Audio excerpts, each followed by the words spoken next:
자, 공적이 뭘까요, 여러분? 공적. 좀 이따가 설교 시간에도 이야기를 하겠지만, 공적. 잘 쓰는 말은 아닙니다. 그렇죠? 잘 쓰는 말은 아닌데, 공적이라는 것은 뭐 행위, 수고, 일, 이런 것들을 좀 뜻합니다. 자, 그러면 각 사람의 행위대로, 각 사람의 수고대로 그 뒤에가 무슨 말이 나올까요? 무슨 말이 나오면 좋을까요? 이걸 이제 우리가 찾아볼 건데, 오늘은 성경에서 뭐라고 이야기하냐면 각 사람의 공적대로 상을 받을 거래요. 상. 그런데 제가 먼저 서두에 이 얘기를 하는 이유는 뭐냐면 헷갈리면 안 되기 때문에 그래요. 자, 각 사람의 행위대로 상을 받아요. 근데 이 상이 구원일까요? 어떻게 생각하시죠? 수정아, 각 사람의 너 나를 너무 빤히 보고 있어갖고 너무 당황해서 각 사람의 행위대로 뭘 받을까요? 상을 받는데 이 상이 구원일까요? 그건 뭘까요? 구원일 수도 아닐 수도 있다. 오, 박수 치면 안 돼요. 자, 이제 우리가 이 상을 얘기할 때 대부분 많은 사람들이 그냥 무심결에 그냥 생각을 하면 구원이겠다라고도 생각하지만 만약에 그런 식으로 우리가 생각을 한다면 행위 구원으로 빠질 수밖에 없어요. 그렇죠? 우리의 행위대로 구원을 받는다라고 하면 당연히 행위에 신경 쓰기 때문에 행위 구원으로 이어질 수밖에 없어요. 제가 그래서 이 서두에 이야기하는 것은 무엇이냐면 각 사람의 공적대로 상을 받는다라고 하는 이 상은 구원이 아닙니다. 구원은 어떻게 받죠? 성경은 이야기하기를 오직 예수 그리스도를 믿는 믿음으로 말미암아 구원을 받습니다. 이건 전혀 변하지 않아요. 이 진리 가운데 각 사람의 공적대로 상을 받는다. 근데 이 상을 오늘 배울 건데 이 상을 우리는 하늘에 있는 상, 하늘 상급이라고 많이 이야기를 합니다. 그리고 실제로 이 하늘 상급을 우리는 각 사람마다의 차등이 있다라고 인정해요. 개혁신학은 하늘 상급의 차등을 이야기합니다. 이걸 조금 우리가 살펴볼 겁니다. 물론 시간이 많지 않아서 조금 타이트하겠지만 그래도 한번 성경에 나와 있는 내용이기 때문에 우리가 한번 이야기를 해보죠. 지난 시간에 그러니까 금요일 날 저희가 살펴본 내용은 무엇이었냐면 바울은 자신과 아볼로는 어떤 사람이냐면 하나님께서 맡겨주신 그 사명을 잘 감당하는 청직이다라고 하는 거예요. 나는 종이에요. 나는 결코 주인이 아닙니다.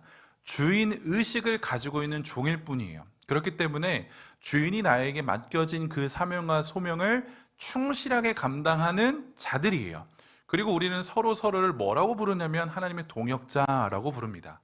차등이 없어요. 우열이 없어요. 그냥 우리는 각자에게 맡겨주신 역할들을 잘 할 뿐이에요. 그런데 고린도 교인 너희들아, 왜 너희들이 우리를 나누냐는 거예요.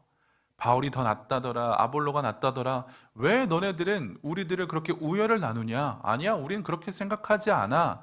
우리는 동역자일 뿐이야. 서로 각자의 역할들을 잘 충실하게 감당할 뿐이야. 근데 너희들이 그렇게 하는 이유는 뭔지 알아? 너희들이 아직 어린아이와 같은 신앙이기 때문에 그래. 그래서 너희들은 육신에 속한 자와 같아 라고 바울은 이야기를 하죠. 육신에 속한 자로 여전히 살아가고 있기 때문에 너희들은 지금 시기와 분쟁을 일으킬 수밖에 없는 거야 라는 것을 이야기하죠. 그런데 물론 바울은 이야기를 해요. 처음에 내가 너희들을 만났었을 때 너희들은 어린아이와 같기 때문에 너희들에게 밥을 먹이는 것이 아니라 젖을 먹이는 게 당연했다는 거예요. 당연한 거예요. 그런데 여전히 너희가 성장하지 않고 젖을 먹고 있는 것과 같은 모습을 보이니 참 아쉽다, 안타깝다 라고 하는 마음을 담아서 그들을 책망하고 있는 게 지난 시간에 살펴본 말씀이거든요. 그래서 우리가 뭘 생각해 보았냐면 성령의 사람은 성령의 열매를 맺을 수밖에 없죠. 사랑에 기반한 성령의 열매를 맺을 수밖에 없는데 그 성령의 열매는 무엇이냐면 선행이다라고 말씀을 드렸어요. 우리가 이 땅에서 그리스도인으로서 행하는 것을 하나님께서는 그것을 선하다라고 여겨주신다라고 하거든요. 근데 이 선행에서는 시기와 분쟁이 있을 수는 없는 거예요. 고린도 교인들은 선행을 하지 않았어요. 서로를 환대하지 않았고 형제간의 사랑을 도모하지 않았기 때문에 바울은 지금 너희들은 어린아이와 같은 신앙이다라고 이야기를 한 거거든요. 그리고 나서 그 선행에 대한 동기부여랄까요? 이 선행을 왜 해야 되는 거야? 라고 하는 이 근본적인 물음에 원동력을 주기 위한 한 가지 방편으로 오늘 말씀을 우리들에게 일러주고 있는 겁니다. 그것이 무엇이냐면 바로 하늘 상급이다 라고 하는 거예요. 바울은 자신과 아볼로의 역할을 이야기하기 위해서 지난 시간에는 나는 꽃을 심었고 아볼로는 물을 주었다 이런 표현, 마치 정원사 같은 표현을 했다라고 한다면 오늘 말씀에서는 좀 건축자의 비유를 하고 있거든요. 건축자. 바울은 스스로 뭐라고 소개를 하냐면 자신을 터를 닦는 건축자라고 소개를 하고, 그리고 아볼로를 그 터 위에 건물을 세우는 건축자로 묘사를 하거든요. 비유를 해요. 그리고 나서 바울은 스스로를 또 어떻게 지칭을 하냐면 지혜로운 건축자다라고 이야기를 해요. 오늘 말씀 보면 그렇죠. 지혜로운 건축자. 근데 바울이 지혜로운 건축자, 스스로를 지혜롭다라고 칭할 수 있는 이유가 있었는데, 그 이유는 무엇이냐면 내가 감당해야 될 것이 무엇인지를 정확히 알았기 때문에 그래요. 그게 지혜입니다.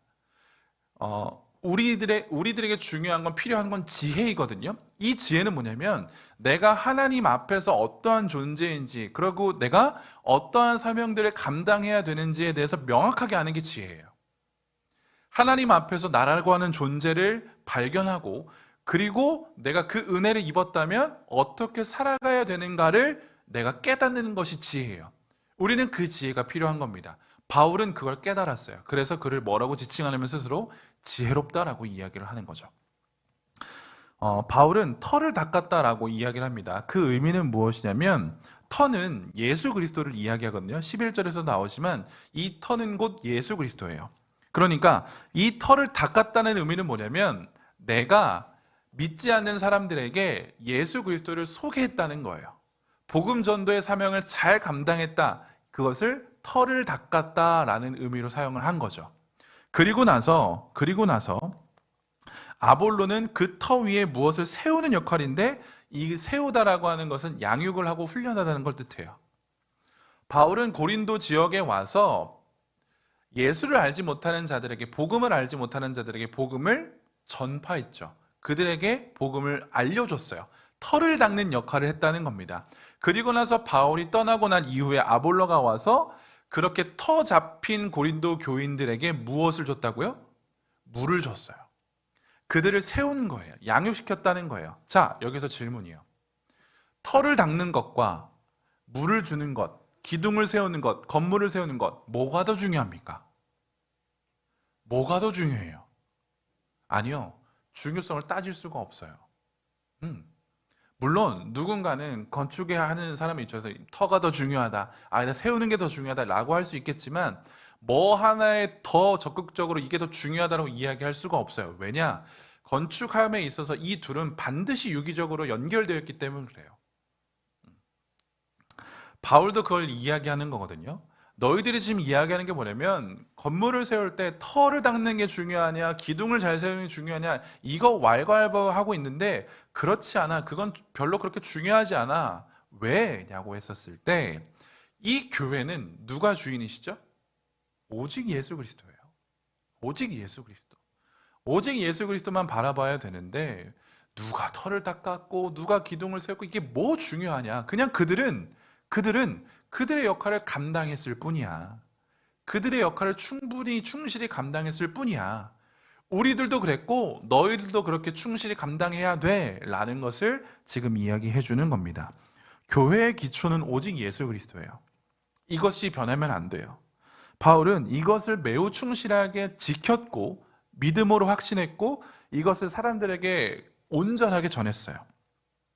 그의 직무를 매우 충실하게 행했다라는 거죠. 오직 예수 그리스도만을 가르쳤어요. 그 예수 그리스도 안에서 사는 것을 가르쳤어요.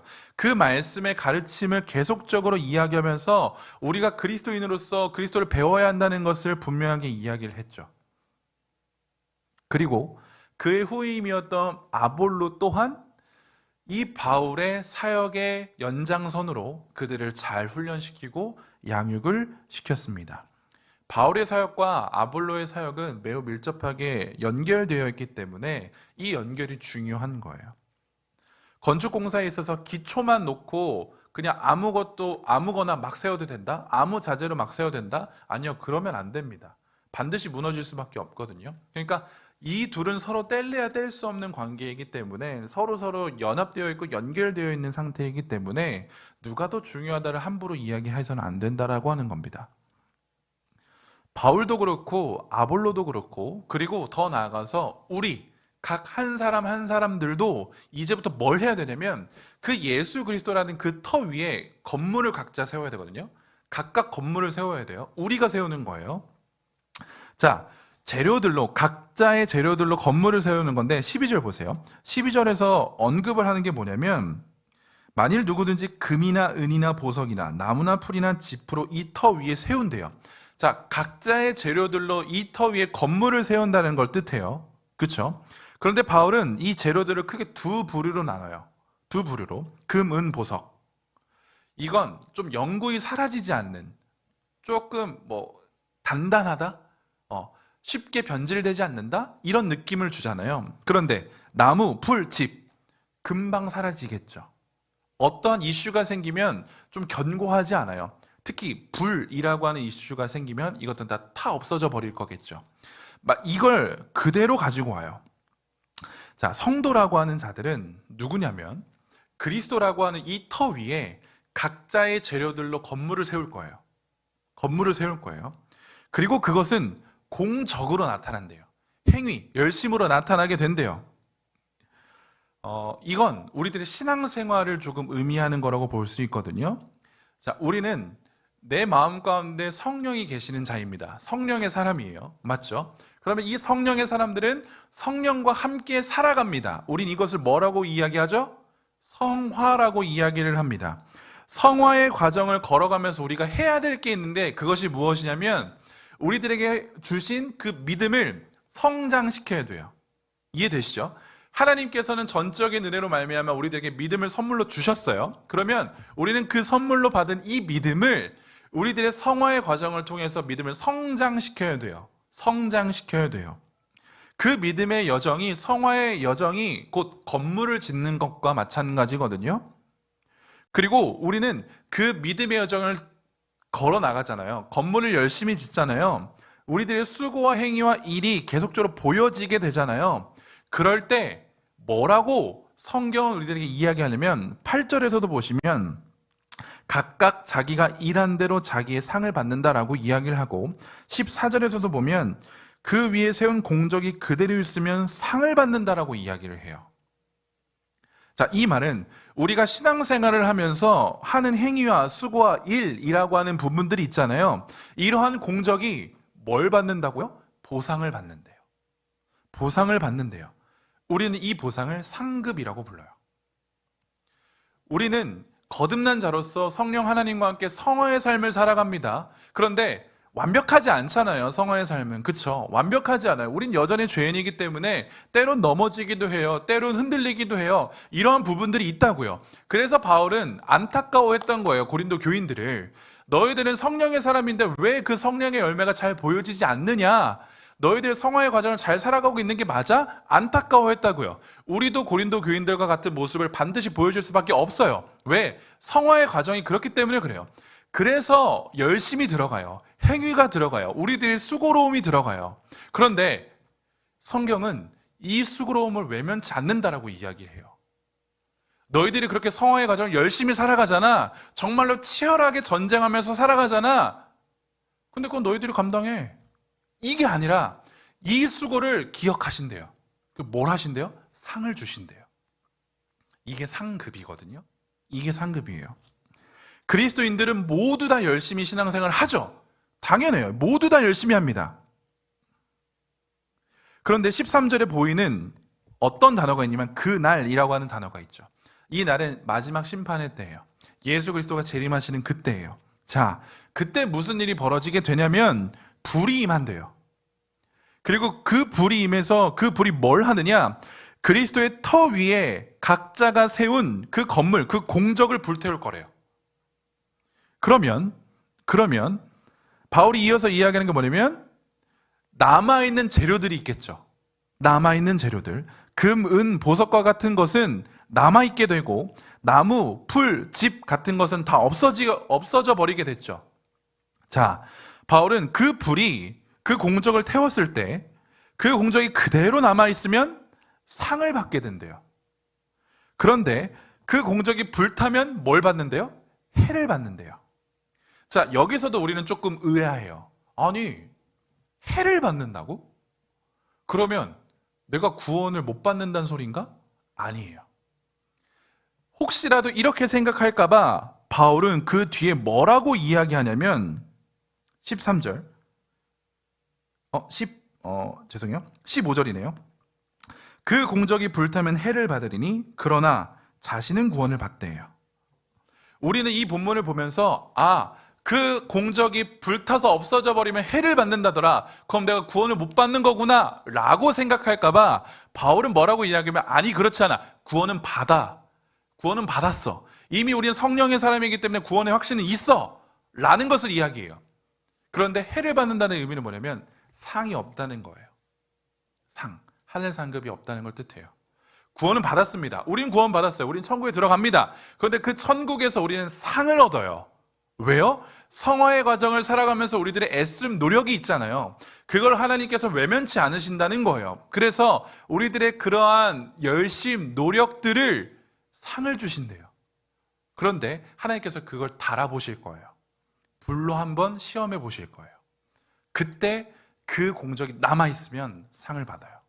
그런데 그때 남아있지 못하면 상을 못 받아요. 자, 그럼 상이 남아있다라고 가정을 해봅시다. 그러면 모든 자에게 똑같이 남아있을까요? 그 행위가? 그 공적이? 아니요. 사람마다 다르겠죠. 그래서 차등이 주어져요. 차등이 주어져요. 받는 자와 받지 않는 자도 있겠지만 더 많이 받는 자도 있고 더 적게 받는 자도 있을 거라는 겁니다. 우리 모두 다 열심히 하지만 하나님께서 그 마지막 때에 하나님의 불로 우리를 시험하실 때 우리들의 공적이 남아있으면 우리는 상을 받고 그렇지 않으면 상을 못 받는다. 여기서 시험이라고 하는 단어는 뭐냐면 진품인지 가품인지를 결정해보는 그것을 이 테스트를 이야기하거든요. 보통 우리가 금의 순도를 따질 때도 테스트를 하잖아요. 그것과 마찬가지로 우리들의 공적이 얼마만큼 하나님 앞에서 온전한가를 달아보는 게 그 시험이에요. 자, 정리를 해보자면 이 금은 보석 그리고 나무 풀집이라고 하는 재료의 이 비유의 교훈은 무엇이냐면 우리들은 특별히 바울과 아볼로와 같은 사역자들 그리고 우리 그리스도인들은 나에게 맡겨진 사명과 소명, 자신에게 주어진 일을 최선을 다해서 한다는 거예요. 우리는 우리들에게 맡겨진 일을 그냥 최선을 다할 뿐이에요. 궁극적인 열매를 하나님께서 맺게 하시는 거예요. 우리는 그냥 열심히 할 뿐이에요. 그냥 나에게 맡겨주신 은혜가 있기 때문에 그 은혜가 너무 감격하고 감사해서 그 맡겨주신 것을 열심히 할 뿐이에요. 그런데 이 열심을 통해서 열매가 나기 시작을 해요. 열매가 나기 시작해요. 그런데 우리는 나에게 맡겨진 이 사역을 감당할 때 두 부류의 사람이 있거든요. 어떤 부류의 사람이냐? 하나님께 전적으로 감사함과 그분을 경외하고 신뢰하는 마음으로 이 모든 영광을 하나님께 올려드려야지 라고 하는 마음으로 정말 겸손하게 귀한 사역을 감당하는 자들이 있어요. 그러니까 이 영광됨을 하나님께 모두 다 올려드리는 거예요. 당연히 하나님만 영광 받으셔야죠. 내가 열심히 일했다고 내가 이 영광을 받습니까? 아니요, 그렇지 않아요. 나는 이 일을 통해서 그냥 하나님께만 영광을 올려드리면 되는 거예요. 이것에 최선을 다하는 사람이 있는 반면 하나님의 영광을 가로채는 자들이 있어요.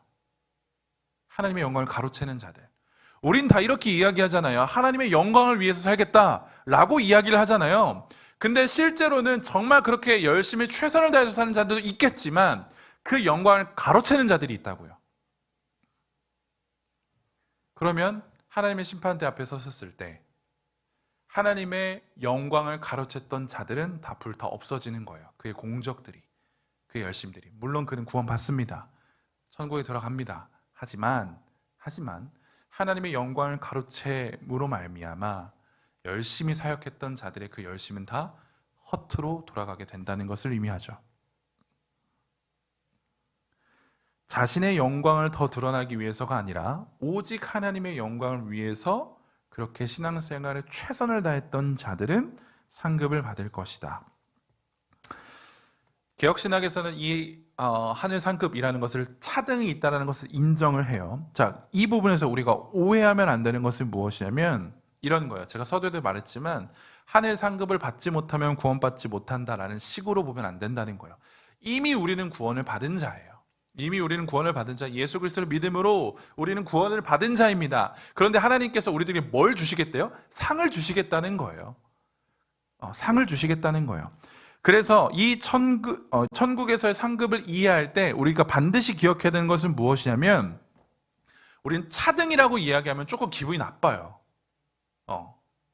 얘는 더 주고 10개를 주고 난 5개만 준다고? 좀 너무한 거 아니야? 이런 식으로 차등이라고 얘기하면 조금은 기분 나빠할 수 있겠지만 아니요. 생각을 해보세요. 예수 그리스도가 재림을 하십니다. 그럼 우리는 영화의 단계로 들어가기 때문에 모든 행복으로 하나님만 예배하는 자들이에요. 이 땅에서 가지고 있는 죄악된 생각들, 그 감정들이 다 이제 없어요. 없어요. 모든 것이 완벽하게 회복이 되는 때가 그때입니다. 자, 그러면 차등에 대한 불편을 우리가 가질 수 있을까요? 불만을? 아니요, 그렇지 않다고요. 차별에 대한 불만은 이 땅에서 있는 거예요. 죄악된 우리들이 만들어버린 거예요. 죄로 인해서 우리는 차별을 겪게 되고 그로 인해서 우리는 감정적인 아픔 그리고 삶의 어려움을 겪게 되죠.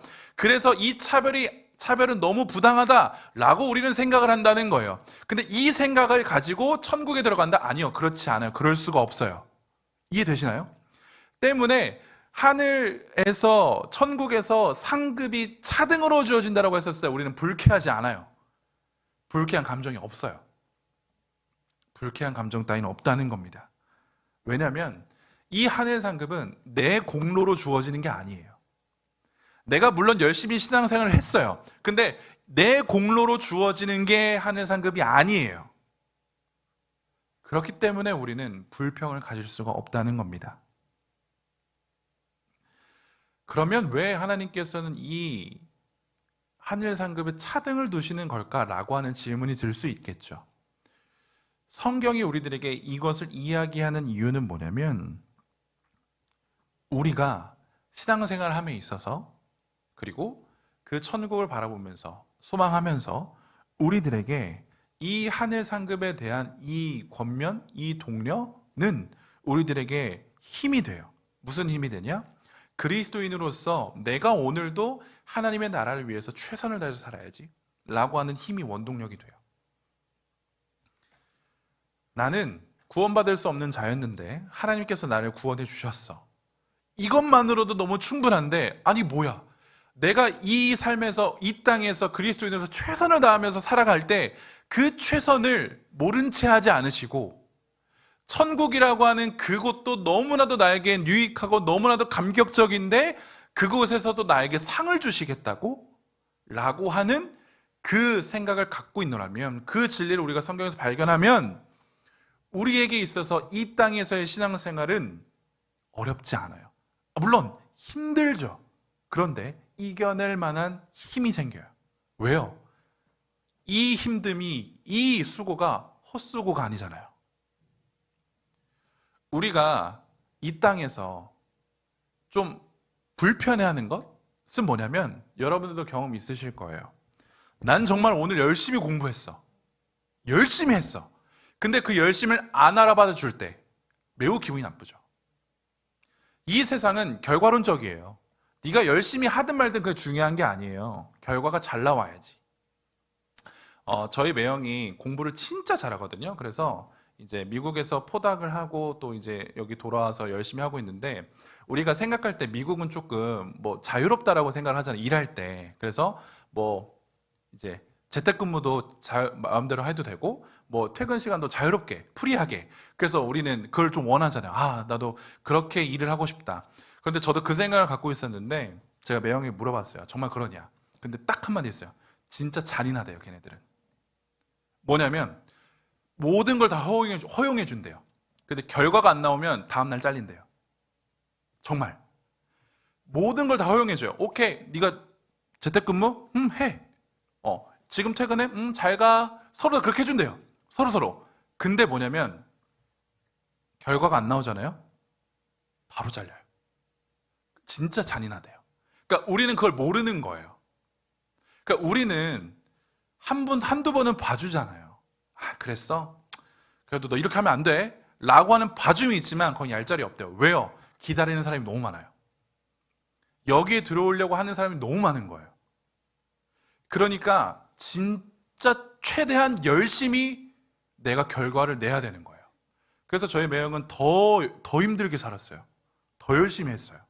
자, 뭘 얘기하고 싶냐면 그 수고와 노고를 알아주지 않았을 때 우리는 매우 좀 속상해요. 그런데 하나님께서는 뭘 하신다고요? 그걸 외면치 않으신다고요. 그래서 뭘 하신다고요? 상을 주시겠대요. 이게 우리들의 신앙생활에서 엄청난 원동력이 돼야 되는 거 아니겠습니까? 하나님은 우리들에게 상 주시기 원하시는 분이에요. 상 주시기 원하시는 분. 우리가 성령의 사람으로서 성령의 열매를 맺는다라고 하는 것 자체가 기적이에요. 이게 은혜예요. 이게 너무나도 놀라운 하나님의 역사거든요. 근데 여기에 그치지 않고 뭐 하시겠냐? 너희들의 수고를 내가 인정해서 상급을 주겠다 라는 이 성경의 메시지를 우리가 받아들이게 되면 우리는 하나님의 그 은혜에 감격할 수밖에 없죠. 와, 내가 진짜 이렇게 살았는데 이 열심히 알아봐 주시는구나. 하나님은 각 사람에게 맞는 상급을 주세요. 바울은 이것에 대한 확신이 있었기 때문에 우리들에게 교훈을 하기를 어떻게 교훈하냐면 하나님께서 주실 그 상급을 기대하라는 거예요. 그래서 오늘 우리들에게 주어진 이 신앙생활의 영역을 최선을 다하라는 거예요. 여러분들 최선을 다하라는 거. 앞서 바울은 육신에 속한 자처럼 살아가면 안 된다라고 이야기를 했어요. 3장 초반부에 보면 즉 성령의 사람으로서 성령의 열매를 맺는 것이 당연한데 그렇게 살아가지 않는 모습을 보여주게 되는 것이 기형적이라는 거예요. 그건 있어서는 안 돼, 있을 수 없어 라는 것을 이야기하죠. 그러면서 그들을 독려하는 거예요. 야, 너희들은 성령의 사람으로 살아야 되는 이유가 뭐냐면 하나님께서 너희들의 애씀을 기억하신다니까. 그 기억하심으로 말미암아 너희들에게 상을 주신다니까. 이걸 기억하라고. 그러니까 성령의 열매를 맺기 위해서 여러분들 성령의 사람으로 사셔야 됩니다. 시기와 분쟁이 웬 말입니까? 하나됨의 교회 안에서 그게 무슨 말이에요? 그건 옳지 않다니까요. 그건 성령의 사람이 아닙니다. 바꾸셔야 돼요. 바뀌어야 돼요 라는 것들을 독려한다는 거죠. 바울이 3장 초반부에 이야기한 선행과 오늘 지금 이야기하는 하늘 상급, 이거는 연결되어 있는데 뭐냐면 선행이라고 하는 것은 성령의 현재적인 열매예요. 이 땅에서 우리는 성령의 열매를 누릴 수 있어요. 그게 선행이에요. 그리고 하늘 상급이라는 것은 미래잖아요. 그렇기 때문에 이 하늘 상급은 성령의 미래적 열매예요. 그런데 이 현재적 열매, 내가 충실하게 선행의 모습을 살아가게 되면 반드시 미래적인 열매, 상급 또한 풍성하게 열리게 됩니다. 이게 성경이 우리들에게 가르쳐주는 놀라운 지혜예요. 비밀이에요. 이것에 그치지 않고 하나님의 은혜를 인정하면서 겸손하게 하나님 앞에서 선한 행위를 하며 살아가게 되었을 때, 하나님 말씀에 기반하여서 그 율법을 기준하여서 정말 하나님의 말씀을 고군분투하면서 그걸 지켜내기 위해서 애쓰면서 살아갈 때 그 심판의 때에 하나님은 그걸 보시고 우리들을 칭찬해 주신다라고 하는 것. 그것이 성경이 우리들에게 이야기해 주는 상급입니다. 어떠세요? 어떠한 좀 뭐라 그럴까 뉘앙스를 받으세요? 어떤 감정이 드십니까? 그건 모르겠고 그건 나중 일이니까 그냥 그렇다더라. 맞아요. 그렇게 생각할 수 있어요. 우리들에게는 이게 별로 막 안 와닿을 수 있어요. 하지만 분명한 진리는 그겁니다. 여러분들이 신앙생활에 최선을 다해야 하는 이유가 하나 생겨버렸어요. 물론 구원받기 위해서 우리가 그렇게 하는 건 아닙니다. 이건 명확해요. 하지만 여러분들의 그 애씀, 수고를 반드시 하나님이 기억하신다는 거예요. 이거 여러분들이 기억하셨으면 좋겠어요. 그러니까 신앙생활을 뭐라 그럴까요? 이 표현 쓸게요. 쉽게 포기하지 마세요. 쉽게. 여러분들의 애씀을 다 알고 계시다니까요. 오히려 하나님께서는 그 애씀을 더 지켜보고 계실 거예요. 야, 내 사랑하는 아들, 딸이 이렇게까지 열심히 신앙생활을 하는구나. 여러분들 쉽게 그걸 포기하지 마세요. 하나님께서는 상 주기로 기다리고 계시다니까요. 기다리고 계세요. 쉽게 포기하는 게 얼마나 속상한지 여러분들 아실 거예요. 특별히 저는 아이를 키우기 때문에 우리 이준이가 뭘 공부를 한다던가 뭐 이렇게 행위를 할 때 제가 막 이렇게 요구하죠. 야, 여기까지 해봐. 이렇게 해봐. 이렇게 해봐. 그럼 아빠가 이렇게 맛있는 거 줄게. 저는 엄청난 독려를 하고 있는 거거든요. 이준이도 젤리를 엄청 좋아해요. 그래서 막 이거 하면 젤리 줄게, 이거 하면 뭐 줄게 이러고 막 이제 제가 원하는 거 막 눈에 불을 켜고 막 어떻게든 해내려고 하는 그 애씀을 보고 싶은데 관심도 없어요. 관심도 없어요. 왜? 내가 이걸 굳이 하지 않아도 엄마는 젤리를 줄 거다, 아빠는 젤리를 줄 거다 알기 때문에 그래요. 이게 굉장히 허무합니다. 제가 정말로 젤리 주고 싶어서 막 하는 거예요? 아니요. 젤리 몸에도 좋지 않은 거 왜 줘요? 근데 그걸 보고 싶은 거예요. 얘가 애쓴다는 걸. 얘가 내가 하는 말에 열심히 하고 있다라는 걸, 내 말에 따라온다라는 걸 보고 싶은 거예요. 물론 이렇게 비교하면 안 되지만 혹시 하나님께서 이러시지 않을까요? 우리들에게 말씀하세요. 야, 용찬아, 이렇게 해. 신앙생활 원래 어려워. 근데 애써봐. 쉽게 포기하지 말아봐. 좀 와봐. 내 말을 좀 들어봐. 그럼 내가 상을 준다니까? 근데 저는 이렇게 얘기해요. 필요 없어요, 상. 그게 뭐 중요합니까? 그냥 천국 다 똑같지. 그럼 또 기쁘다며요. 그럼 나 기쁜 걸로 만족. 끝. 우린 이렇게 한다니까요. 하나님 얼마나 답답하시겠어요? 아니, 그치, 기쁘겠지. 근데 난 너에게 더 주고 싶은 게 많다니까? 됐습니다. 전 그냥 예수 하나 믿는 것으로 만족해요. 구원받은 걸로만 만족할게요. 성도에게 나타나는 이 성령의 열매는 이 성도의 믿음과 삶을 달아볼 수 있는 척도예요. 성령의 열매. 여러분들의 삶에서 성령의 열매가 나타나게 되거든요. 근데 그 성령의 열매를 통해서 여러분들의 믿음이 어떠한지, 여러분들의 삶이 어떠한지를 보게 되어 있어요. 그건 어쩔 수가 없어요. 그리고 이 성령의 열매는 마지막 때에, 그 심판의 때에 하나님 앞에서 구분되어질 거기 때문에 우리들의 신앙생활은 자만해서는 안 돼요. 교만해서는 안 돼요. 그리고 또한 쉽게 포기해서도 안 돼요. 나의 삶과 생활이 하나님의 영광을 위해서라는 분명한 인식을 갖고 있다라고 한다면 우린 그걸 쉽게 생각해서는 안 돼요. 신앙생활을 한다는 걸. 그냥 이건 여기까지인가 보다. 난 안 되나 보다. 이건 내 영역이 아니지. 이렇게 그냥 치부하지 말라고요. 내가 뭘 더 열심히 해야 된다고? 그걸 뭘 열심히 해. 난 힘이 없는데? 난 능력이 안 되는데? 이게 무슨 말입니까? 여러분들 그냥 그렇게 신앙생활을 탁 여러분들 수준을 제한하지 마시라니까요. 하나님은 그걸 원하신 적이 없어요. 왜? 하나님은 우리에게 상 주시기 원하시는 분이시기 때문에 그래요. 제가 종종, 자주 말씀드리잖아요. 뭐냐면 우리들의 신앙생활에 의지가 필요하다니까요. 여러분들. 하나님이 그냥 주시길 원하세요? 그냥 저를 움직이시길 원하세요? 하나님이 그러한 분이시니까. 물론 그러한 분이시지만 우리가 신앙생활을 한다라고 하는 건 우리들의 의지를 발휘해야 돼요. 왜? 하나님께서는 우리들의 지정의를 다 변화시키는 분이시기 때문에 그래요. 우리는 하나님으로 나아가고자 하는 의지가 없어요. 원래 없다니까요. 원래 없는데 그 하나님께서 우리들의 그 의지를 변화시켜 주셨다고요. 어떻게요? 하나님을 갈망하도록. 그러니까 하나님을 갈망해야 되는 의지를 갖는 게 성도로서 당연한 거예요. 근데 그걸 포기하면 내가 성도가 아니란 뜻이에요. 여러분 아시겠습니까? 이걸 여러분들이 포기하시면 안 돼요. 끝까지 의지를 가져가셔야 돼요. 의지를 발휘해서 하셔야 돼요. 이게 성령님께서 우리들에게 주신 은혜예요. 우리는 원래 의지가 없어요. 맞아요. 원래 우리는 의지가 없어요. 원래 그래요. 근데 우리에게 그 의지가 생길 수 있도록 내 안에 성령님이 계시잖아요. 성령님이 계속 그 의지를 불어넣어 주시잖아요. 그러면 그 의지가 생겨서 하나님께 나아가야 되는 게 성도로서의 당연한 삶입니다. 그 애씀을 하나님이 기억하시고 상을 주시겠대요. 기억하셔야 됩니다. 성경이 우리들에게 상급을 이야기해 주는 것은 우리들의 성화의 삶을 조금 더 올바르고 명확하게 재확립하기 위한 도구예요. 그래서 구원을 위한 상급이 아니라 구원받은 자가 올바르게 살아가기 위한 동력을 제공하는 것이 오늘 이야기하는 상급이라고 하는 겁니다.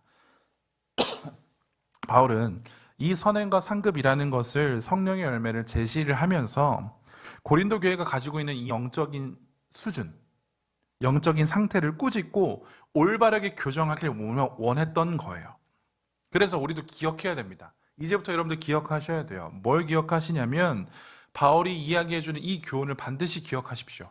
성령의 사람으로서 살아가야 된다. 그 열매는 맺어야 된다. 그것을 사랑에 기반한 선행으로 나타내야 된다. 그리고 그 선행으로 말미암아 우리가 신앙생활을 하는 그 모든 것들을 하나님께서 기억하신다. 그리고 하나님께서 우리들에게 그때 그날 상급을 허락하여 주신다.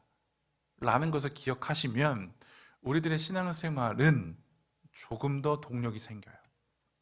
조금 더 의지가 생겨요. 그걸 여러분들 기억하셔야 됩니다. 표대를 향하여 라고 하는 이 단어 있잖아요. 주님께서 주실 그 상급이라고 하는 표대, 물론 이렇게 이야기하는 것도 조금은 어색할 수 있겠지만 오늘 말씀에 근거해서 이야기를 하자면 바라보시고 달려가셔야 됩니다. 열심히 하셔야 돼요. 그냥 머물러 있지 마십시오. 성령이 내 안에 계신다라고 그냥 구원의 확신만 갖고 그냥 살지 마세요. 최선을 다해서 맡겨주신 신앙생활을 잘 해가는 저와 여러분이 되면 좋겠습니다. 그리고 우리가 천국에 만났을 때 서로 막 칭찬해주면 좋겠어요. 야, 너 이만큼의 상급이 있었구나. 이러한 모습으로 살았구나. 너 진짜 열심히 살았다라고 하는 것들을 서로 격려해 줄 수 있는 그때가 속히 오기를 간절히 소원합니다.